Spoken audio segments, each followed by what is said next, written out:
welcome back to another dictator painting and channel-changing episode of What Happened, the YouTube-style pop culture media show that stealthily sneaks in behind enemy lines to take on the biggest, most blunderiest development stories in the video game and movie industries, and oftentimes both. Yes, over the years, I've covered just about every major motion picture that has been based on a particular interactive franchise that had some type of behind-the-scenes ska. Double Dragon, Super Mario Bros., Mortal Kombat Annihilation, Tekken, and you'll get yours one day, King of Fighters. Seriously, if you or anyone you know has worked on this movie, please contact me ASAP. But today, I'm taking on a video game movie that scared Capcom off so badly that it took 15 years for them to again attempt to translate their premier fighting game franchise into a film. Which is something that, even now in 2025, they still seem to be struggling with. So slap on your most ornate dictator hat and proper Bison Trooper training gear as I answer the question, what happened to Street Fighter the movie? Your turn now. So when you're talking about motion pictures, and especially the Street Fighter-y type where you need to turn your brain off and just enjoy what's being presented, you need to be seated, or better yet, laying down in the most comfortable position possible, right? Of course! Well then Titan Mattresses has got you covered. Personally, I take my movie watching and of course my sleep seriously, and thankfully Titan is the mattress for every body. With a blend of high quality foam and heavy duty coils, Titan offers the lift and durability you deserve for a great night's rest, and if you happen to be in the US, they ship absolutely for free from their Arizona factory. So if you're losing sleep over mattresses that haven't been meeting your needs, then it's time to upgrade to Titan, which I myself did over 2 weeks ago, and have been enjoying every single night thanks to its comfortability and its fantastic cooling technology. Of the 3 models Titan offers, I chose the Titan Plus Luxe for its medium firmness level and slapped a decadent pillow top on there too, because you gotta treat yourself sometimes. And with Titan, you can also rest easier with their 120 night sleep trial that comes with a limited lifetime warranty and also gets delivered straight to your door rolled up in a conveniently sized box, making setup a dream. So if you're interested in upgrading your sleep, check out TitanMattress.com by clicking the link in the description, the pinned comment, or scan the QR code on your screen to get 30% off with the code McMuscles on your order today. Thanks again to Titan for sponsoring today's video, and now that I'm fully rested, it's time for some street fighting. The more astute of you out there will remember my brief flirtation with covering this monumental moment in movie making way back in my Street Fighter the Movie The Game episode, which was but a small sample of everything that went wrong with Capcom's first attempt at dramatization. So let's turn the beat back to 1993, where the fighting game genre was arguably at its zenith, with tons of pretenders to Street Fighter's throne regularly getting knocked into the dustbin of history, but where the legit competition was also heating up. Midway's violent and eye-catching Mortal Kombat was actively cutting into Capcom's arcade profits in North America and Europe, and this only intensified with its even more successful sequel, and nothing, I repeat nothing, could have prepared Capcom for that. They didn't take it lying down though, because in 1993, they decided the best way to combat Mortal Kombat was by having Street Fighter appear absolutely everywhere, not just in video games, but in every piece of media they could slap it on. This included an animated movie that would be shown theatrically in Japan, a large-scale toy deal with Hasbro, and even an officially licensed and incredibly short-lived Malibu comic run, which took some creative liberties with the source material. Ken, my oldest friend. No! To be continued. Of course, a live-action Hollywood motion picture would be the crown jewel of this marketing blitz, as was the style of the entire 1990s. Back Back then, this was considered a bold milestone that meant your property had finally hit the mainstream, the big time. But the problem was, Capcom wanted to retain a lot of autonomy on the project, which, while better than having none at all, didn't mean they knew the first thing about movie making, which, as we'll see, led to a lot of issues. Of course, to even get to those problems, Capcom producers, led by founder Kenzo Sugimoto, had to make the trek to California for about 1 million different pitch meetings with various movie studios. Many of which who didn't know the first thing about Street Fighter, Fighting Street, Championship Edition, Turbo, Rainbow, etc. What they did know was that in the realm of video games, Street Fighter meant cash money, and Capcom was willing to play ball and make a deal, just provided they were offered the right one. This would prove to be a bit difficult though, because every studio made the exact same pitch, a story centered around a few characters clashing in a fighting tournament, which evidently wasn't something Capcom was interested in. So, with every pitch rejected, they were starting to make preparations to leave Hollywood and go back to Japan empty-handed, before one particular producer decided to make a last-minute Hail Mary to get them to stay, but he only had a single legendary weekend in which to do it.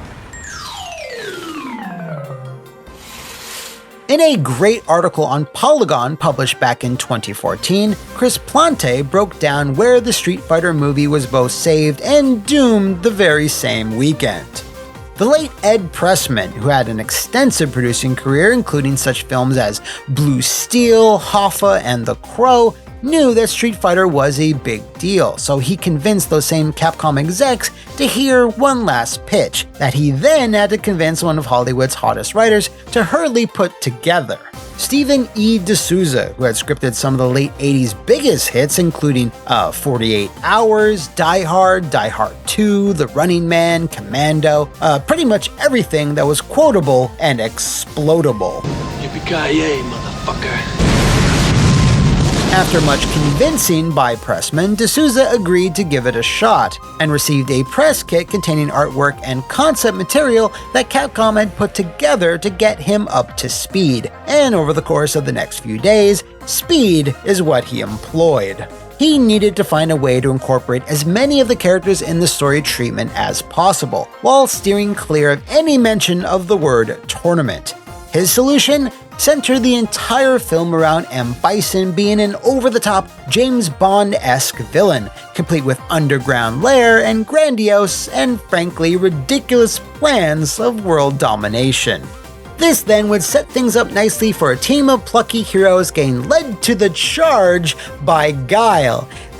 Get it? Because he's a charge character? Capcom, by all accounts, loved this idea, as it would work extremely well with the toy line they were developing with Hasbro, as G.I. Joe had seen a huge dip in sales and relevancy in the early 90s, and thus were looking for a new gimmick.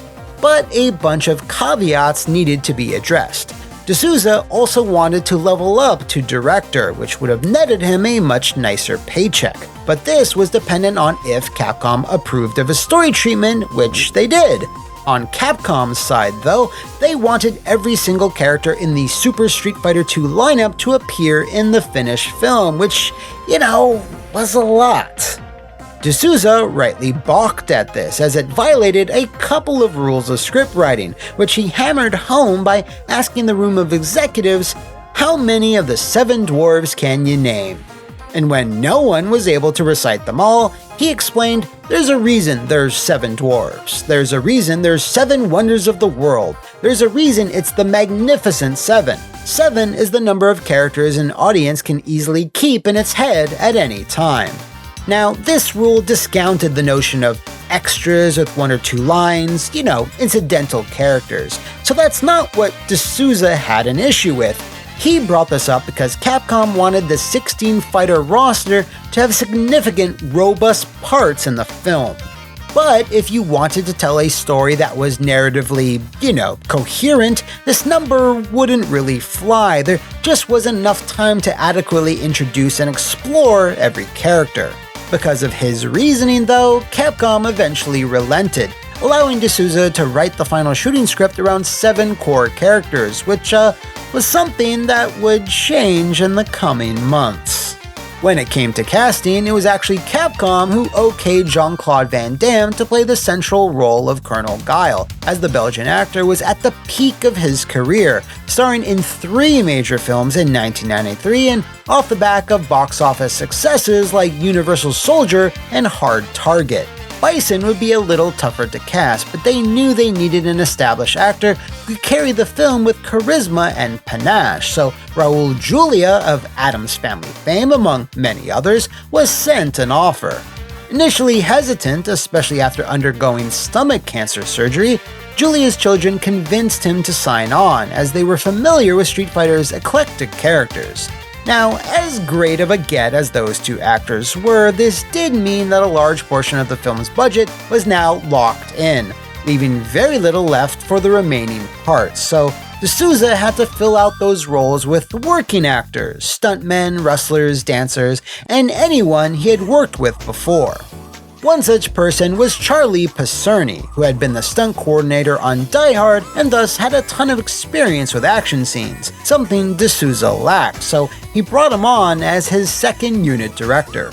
Pacerni had one concern though, that he got the required prep time for all the action scenes, of which Street Fighter would have plenty of, and for D'Souza to hire actors that were comfortable in very physical roles, which, unfortunately, outside of Van Damme, very few actually did.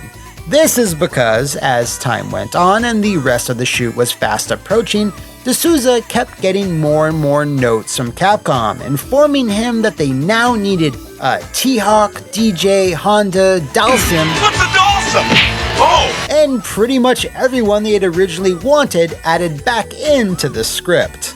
In addition to that, for the role of Ryu, they insisted on a Japanese actor they had already been working with by the name of Kenya Sawada. To this, D'Souza declined, as he had written Ryu's part to be more comedic and had actor Byron Mann ready on call to accept the part.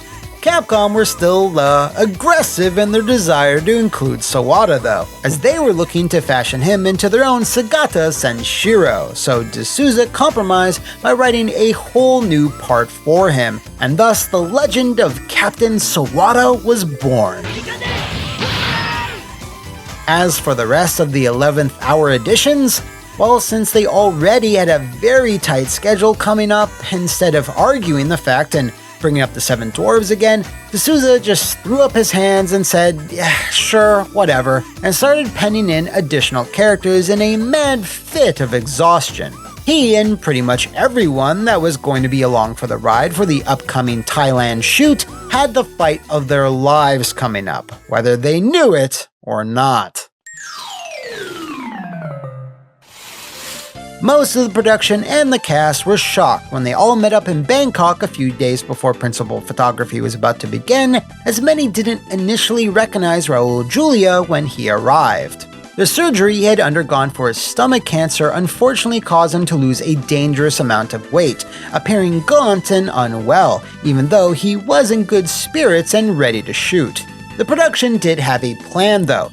Julia would recover and gain some weight back through a calorie-rich diet, and adjustments would be made to his bison costume to appear more imposing, but that meant that the scenes without Julia would need to be bumped up in the schedule to give him more time to recuperate, and guess which those turned out to be? Pretty much all of Pacerni's technically complicated coverage. He was, of course, very displeased about this, as it meant the cast and crew would have very little time to rehearse, which of course could have led to potential accidents on set, but there really wasn't anything they could do about this. See, unlike most video game to movie stories I've covered before, Capcom were footing pretty much the bill for the entire production, while Universal Pictures was mostly just there to distribute the finished product. So when D'Souza and others asked for more time, considering the difficulties they were already facing with the shooting schedule, Capcom remained steadfast and insisted that Street Fighter needed to flash kick into Cineplexes by holiday 1994. Why? Because that was traditionally the big toy buying season, and their run of G.I. Joe I's Street Fighter action figures were set to hit the shelves. So with the shooting schedule unmovable, most of the cast's experience with action and martial arts would need to be obscured somewhat, so a lot of tight camera shots and the shooting of guns were used to make up for it. The legendary Benny the Jet Urquidez was also brought in to work with the actors between takes as much as possible, as they had very little time for any serious rehearsals. Something much of the cast also had very little time to acclimatize to was the unbearable Thailand heat, which caused plenty of disruptions and sickness among other things. In fact, the production was plagued with several setbacks, like high-profile crew members succumbing to various ills as if they were being taken out by Shadaloo agents. A sudden heart attack befell the original line producer, sidelining him for the rest of the film, while the producer in charge of the movie's completion bond had a non-fatal but still very serious car crash. And finally, when Street Fighter moved to Australia for the back half of the shoot, an actor was stopped and arrested at customs for steroid possession. Van Damme also didn't help matters much, as a very publicized pending divorce from his third wife, a well-known affair with Kylie Minogue on set, and a nasty cocaine habit that Van Damme himself confirmed in a 2012 interview all affected the shoot. In the Polygon piece, D'Souza criticized Van Damme for often coming in late, holding up production for several hours. I would have to just make up some shit on the spot because I didn't have him. We'd invent some kind of fight involving Ken and Ryu and a security guard, but it was never rehearsed. It was made up on the spot. I was constantly pulling things out of my ass for the supporting players to do while Jean-Claude was playing hooky. The Australian shoot didn't go that much better, as they were now 15 days behind schedule, which meant that the second unit, responsible for pickups and action, had to start filming whole other dialogue scenes that hadn't yet been shot. This then led to personal disagreements and hostility between Pacerni and D'Souza, which ended the filming on a rather sour note. And with that, we have now concluded detailing all the issues that hampered the production of Street Fighter. Moving on. Haha, don't count out the editing process. While D'Souza had been ordered to shoot for PG-13 and did as such, the movie still suffered several cuts from the MPAA, such as many instances of blood and body damage being removed, including Vega being impaled on his own claw that the film hides by cutting in tight on the shot, obscuring what actually took out the card-carrying psychopath. But despite all of that, D'Souza had gotten it done.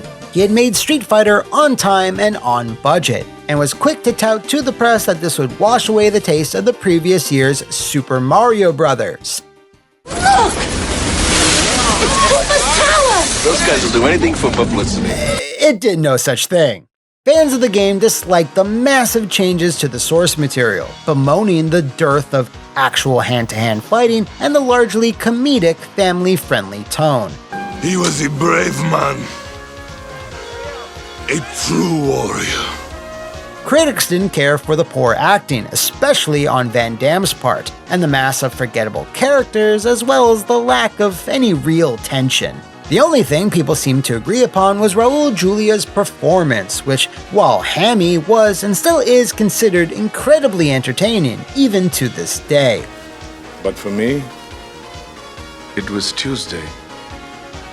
Sadly, as most of you know, he passed away due to a stroke a month before the film's debut, but at least the producers dedicated the film to his memory, even if it wasn't, the finest one he had starred in. It also wasn't the most successful one, as it only grossed about $99 million against a budget of $30, which, while not a catastrophe, still saw it debut at number 3 for that weekend, and as stated, got KO'd by pretty much every critic that reviewed it. Because of this, several careers of its cast and crew took quite the beating. D'Souza never returned to the directing chair for a motion picture, and his scripts or subsequent films were Judge Dredd, Knockoff, and Tomb Raider: The Cradle of Life, which is, Van Damme struggled afterwards too, starring in Double Team, Knockoff again, and Universal Soldier: The Return, which was a massive step down from the first, both critically and commercially. This is not your lucky day. Come on. And then mostly transitioned over to direct-to-video features for the rest of his career.